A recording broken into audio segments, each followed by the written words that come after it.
ngale ntando yethu okusho ukuthi wonke umuntu unale ntando yakhe lokuthi afune ukwenza izinto ngentando yakhe.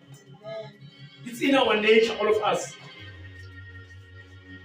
We have inherited it from Adam. The spirit of rebellion we have inherited from Adam.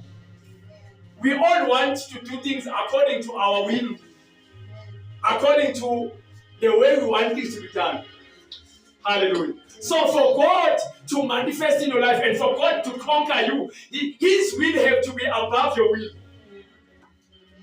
So if you want to understand indaba your will correctly, we have to go back to the beginning, in the creation.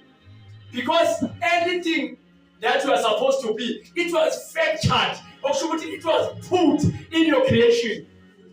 Yonke into yiyo yafakwa kwena uzalwa.